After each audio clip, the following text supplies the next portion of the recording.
Hi అండి. అందరికీ నమస్కారం. I'm Himabindu, family and emotional wellness coach. నేను ఈరోజు మీ అందరితో ఒక ముఖ్యమైన విషయాన్ని షేర్ చేసుకుందామని ఇలా వచ్చాను. మీ పిల్లల స్కూల్లో కౌన్సిలర్స్ ఉన్నారా? ఉండకపోతే వాళ్ళ భవిష్యత్ ప్రమాదంలో ఉండొచ్చు. అవునండి. ఇటీవల ఢిల్లీ హైకోర్టు ఒక ముఖ్యమైన ఆదేశం ఇచ్చింది. ప్రభుత్వ, ప్రైవేట్ స్కూల్ పిల్లల కోసం కౌన్సిలింగ్ సేవలు తప్పనిసరి అని చెప్పింది.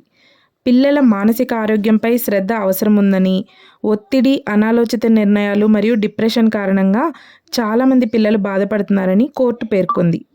ఢిల్లీ ప్రభుత్వం మే 14 to May 31 10th to inter students కోసం సమ్మర్ కౌన్సిలింగ్ ప్రోగ్రామ్ను కూడా ప్రారంభించింది.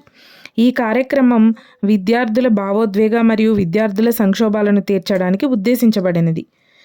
ఈవీజీసీ ఎడ్యుకేషనల్ వెకేషనల్ గైడెన్స్ కౌన్సిలర్స్ ద్వారా విద్యార్థులకు పాఠశాలలో ఒత్తిడి, కెరియర్ సందిగ్ధత, బాధలు, బలవంతపు అలవాట్లు మొదలైన సమస్యలకు సహాయం అందించబడుతోంది. ఢిల్లీ ప్రభుత్వ పాఠశాలలో కొన్ని స్కూళ్ళలో ఒక్కో కౌన్సిలర్కి 5000 స్టూడెంట్స్ ఉన్నారు. ఇది ప్రభుత్వం సిఫారసు చేసిన 1:250 రేషియోతో కంపేర్ చేస్తే చాలా తక్కువ. ప్రతి స్కూల్లో ఒక కౌన్సిలర్ ఉండడం వల్ల పిల్లలకి ఒక విశ్వాస భద్రత కలుగుతుంది. ఏదైనా సమస్య ఉంటే ఎవరికి చెప్పాలో, ఎలా చెప్పాలో తెలిసి వాళ్ళని కలుస్తారు. మీ పిల్లల స్కూల్లో కౌన్సిలర్ సేవలు ఉన్నాయా? లేకపోతే స్కూల్ అడ్మినిస్ట్రేషన్ని అడగండి. ఇది ఓ చిన్న అడుగు, బట్ పెద్ద మార్పుని తీసుకురావచ్చు.